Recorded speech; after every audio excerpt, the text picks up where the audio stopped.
So this was bound to happen. I, of course, forgot one day to make a video. So I'm gonna share what we did on day 3 and day 4.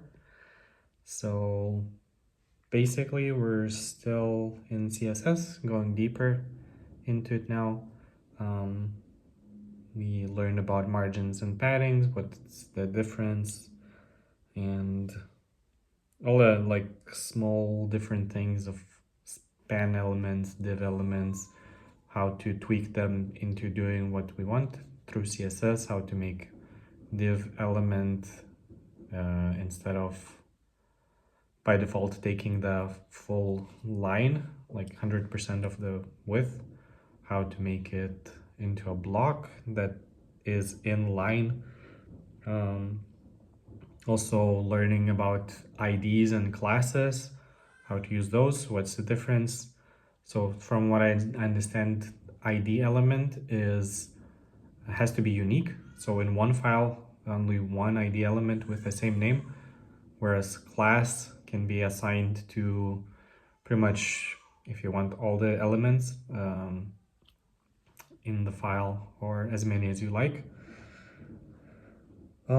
Yeah, and then something interesting that we covered yesterday, which wasn't specifically programming or class material, yesterday in the morning part, so that was day 4, I guess. We talked about ways to learn, so something that I found interesting and I think I'll try to do is Cornell note-taking method. Basically splitting your notes into 3 parts. So you're writing your notes and then 24 hours later you come back to it and you write keywords on the side and questions related to notes that you took. And then 24 hours after that, you make a short summary that for when you're reviewing, you just look at the summary part and save time. And obviously reviewing helps you memorize things as well, remember things better. Another interesting method was the rubber duck method that our mentor was sharing. Basically having a toy on the desk that when you're stuck you can explain your problem, and as well as the logic of how you're coming to a solution, and just saying things out loud can help you to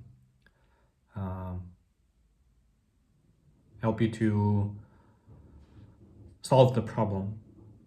So I don't know if I think I'll try that eventually. I don't have the rubber duck, but I'll get some toy.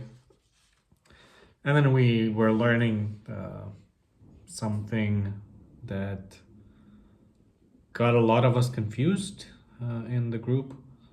I think I managed to follow it. And as I understand, this is not like the core thing that we have to memorize. This is just something that we have to get the general idea of, which is CSS selectors. So the difference between this wavy line, the sign of more, I guess, the triangle, bracket, and plus sign and comma in CSS when we're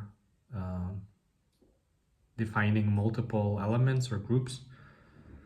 Basically, some of those selectors can make it that you're selecting all the following elements, or only the same level elements, or just one next element that fits the description.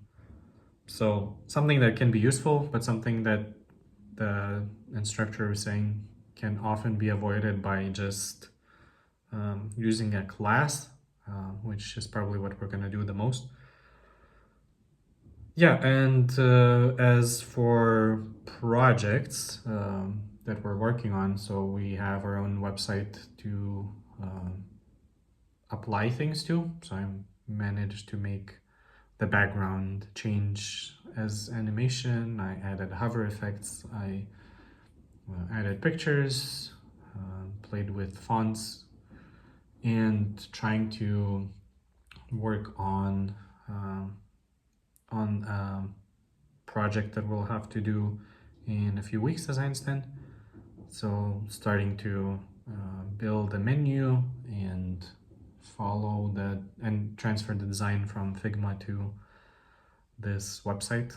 So that's something that maybe I'll show in the next video, how the progress is going, how the code looks. And yeah, so that's the update, I think, for the day 3 and 4.